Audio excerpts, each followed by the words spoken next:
va basculer sur le marché obligataire américain. Le marché obligataire américain qui se tend, hein, le 10 ans américain 4,556% ce matin. Quand je le rappelle, au sortir de l'été, il était à 3,728%. Hein, donc très clairement une hausse notable, importante.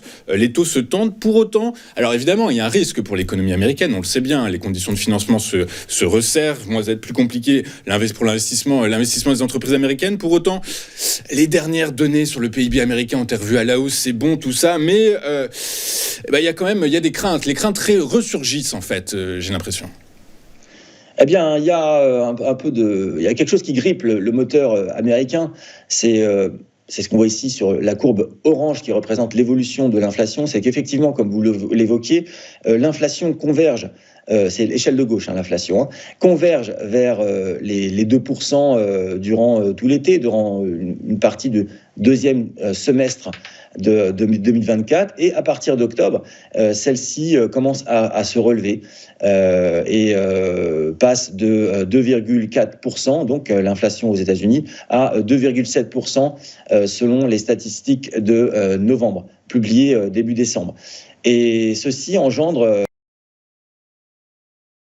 Les graphiques que vous avez sous les yeux représentent également les taux d'intérêt à 2 ans pour la courbe verte, les taux d'intérêt à 10 ans pour la courbe bleue. Et vous voyez qu'en fait, que ce soit l'inflation ou les taux d'intérêt à court terme et à long terme, atteignent un creux début octobre. Et puis, les trois courbes se relèvent de concert. Hein. Évidemment, si l'inflation se reprend, on sait que le maître des clés, Jérôme Powell, va déclencher la fin de la récréation et les taux vont se tendre. Donc pour l'instant, le scénario qui grippe dans l'économie américaine, c'est l'inflation qui ne converge pas vers la cible de la Fed qui s'élève à 2%. Toujours est-il, effectivement, on va revenir sur cette sempiternelle question de savoir si cet objectif de 2% est un objectif réaliste, objectif défini il y a près de 40 ans, de mémoire, et donc dans des paradigmes économico-sociaux, géopolitiques totalement différents. Il se murmure que certains économistes aimeraient que cet objectif soit rehaussé à 3% et que 3% reflète réellement le paradigme économique actuellement. Mais bon, toujours est-il 2% en cible de réserve fédérale américaine. On en est loin, on ne l'atteindra peut-être pas. Du coup, par la force des choses, comme vous le dites, Jérôme Powell va continuer peut-être de ralentir, d'appuyer sur le frein de son resserrement monétaire. Oui, David. Je rappelle, parce que j'ai plutôt une orthodoxe de la monnaie, je rappelle que l'une des principales fonctions de la monnaie, c'est de conserver sa valeur. Dès lors qu'une monnaie ne conserve pas sa valeur, quelle est l'utilité de détenir de la monnaie ? Puisque si je ne dépense pas mon euro aujourd'hui, demain, il vaudra 2 ou 3% de moins.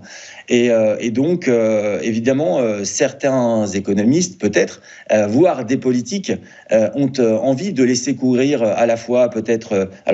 je parle des politiciens, à la fois la dette et l'inflation parce que ça dope l'économie. Mais en fait, tout ceci est complètement artificiel. La monnaie, c'est juste un instrument qui permet d'échanger des biens contre d'autres biens, un instrument de mesure de la valeur des biens, donc deuxième fonction. Et troisièmement, et surtout donc, un instrument qui permet de conserver la valeur.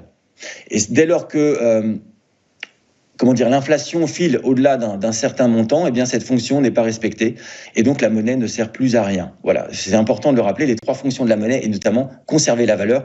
Et il est préférable que la monnaie ne soit pas un instrument qui permette de créer des Frankenstein économiques, des monstres avec, trop d'inflation, trop de production monétaire et trop de dettes. C'est vraiment pas très bon pour l'économie en tous les cas.